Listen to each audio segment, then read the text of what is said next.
नमस्कार, मैं हूं प्रदीप कुमार। आप देख रहे हैं पॉलिटिकल आइडिया। पॉलिटिकल आइडिया के आज के इस अंक में आप सभी दर्शकों का बहुत बहुत स्वागत है। मित्रों, आज हम बात करेंगे महाराष्ट्र की।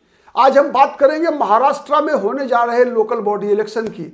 साथ ही इस लोकल बॉडी इलेक्शन के बहाने महाराष्ट्र की राजनीति में हो रहे बड़े परिवर्तन की तरफ इस वीडियो में हम आपका ध्यान आकर्षित करना चाहेंगे। हम आपको यह बताने का प्रयास करेंगे कि किस प्रकार से महाराष्ट्र की राजनीति का गणित बदलता हुआ दिख रहा है, किस प्रकार से गठबंधन के अंदर की गांठें एक तरफ खुल रही है और दूसरी तरफ कुछ अलग प्रकार की नई कहानियां गढ़ने का प्रयास किया जा रहा है। और इन सब के केंद्र में है शिवसेना। शिवसेना का दोनों गुट। सबसे पहले समझिए कि शिवसेना के दोनों गुट की स्थिति क्या है। एक तरफ उद्धव ठाकरे की जो शिवसेना है, यूबीटी शिवसेना उद्धव ठाकरे, उसकी क्या स्थिति है। एक तरफ उद्धव ठाकरे और कांग्रेस पार्टी के बीच आरोप और प्रत्यारोप शुरू हो गई है। मतलब ये शुरुआत कब हुई? शुरुआत होती है विधानसभा चुनाव के ठीक बाद से ही। महाराष्ट्र में जब विधानसभा चुनाव का परिणाम आया, जो कि महाविकास अघाड़ी के लिए बहुत ही बुरा परिणाम लेकर आया, उसके बाद से ही शिवसेना लगातार कांग्रेस पार्टी पर हमलावर थी। एक शुरुआत उसी समय से हो गई। शिवसेना का यह आरोप रहा, उद्धव ठाकरे की पार्टी का यह आरोप रहा कि उद्धव ठाकरे को चूंकि कांग्रेस पार्टी ने सीएम का उम्मीदवार घोषित नहीं किया था, इसीलिए महाविकास अघाड़ी की भारी पराजय हुई। यह शिवसेना का कहना था और इसी कारण से शिवसेना के लोग लगातार कांग्रेस पार्टी पर हमलावर रहे।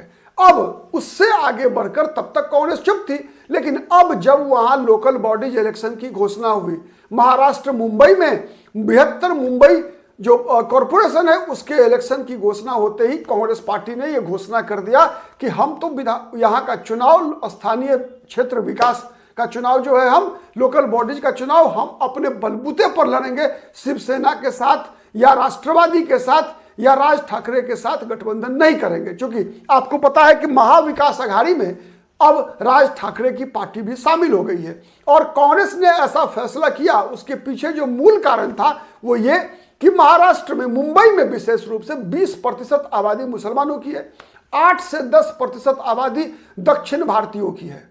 तो ये 28% की जो आबादी है, जो किसी भी कीमत पर कांग्रेस पार्टी को शिवसेना और शिवसेना से भी बढ़कर, मतलब उद्धव ठाकरे की शिवसेना और साथ ही राज ठाकरे के साथ गठबंधन में नहीं देखना चाहती।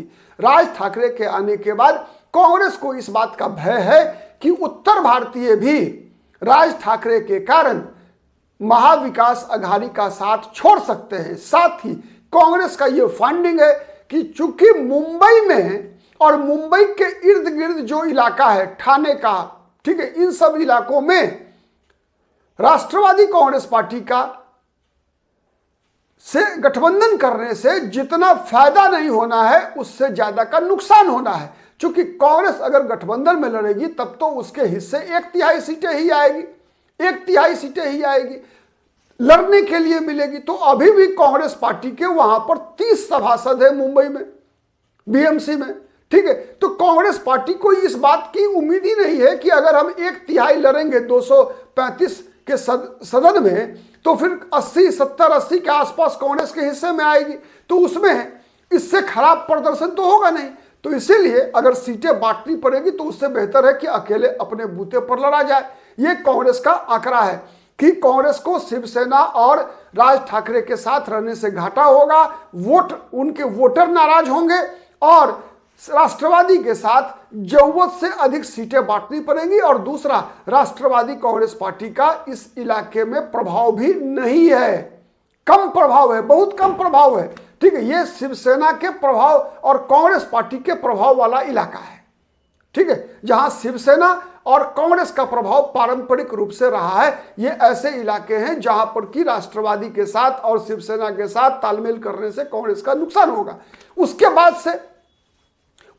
से शिवसेना की तरफ से, उद्धव ठाकरे की तरफ से कांग्रेस की लगातार आलोचना बढ़ती गई। और इसी क्रम में एक और बात यह हुई कि चूंकि संजय राउत की पहचान भारतीय जनता पार्टी की आलोचना करने वालों में सबसे आगे रहने वाले चेहरे के रूप में है।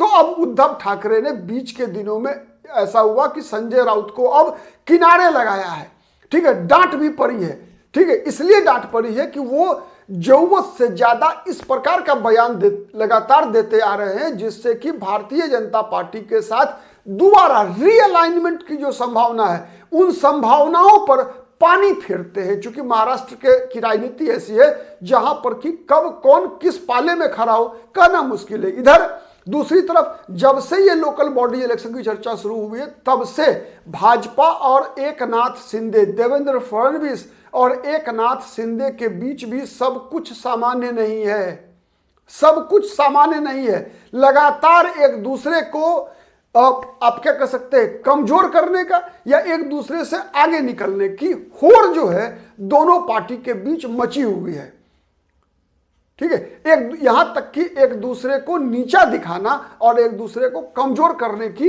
का लगातार प्रयास चल रहा है। वहीं दूसरी तरफ उद्धव ठाकरे पर देवेंद्र फडणवीस काफी सॉफ्ट है। तो ये एक आपने देखा पिछले विधानसभा सत्र में भी, ठीक है, देवेंद्र फडणवीस ने किस प्रकार से एक तरह से मजाकिया लहजे में ही जो एक जेस्चर दिखाया था उद्धव ठाकरे के प्रति,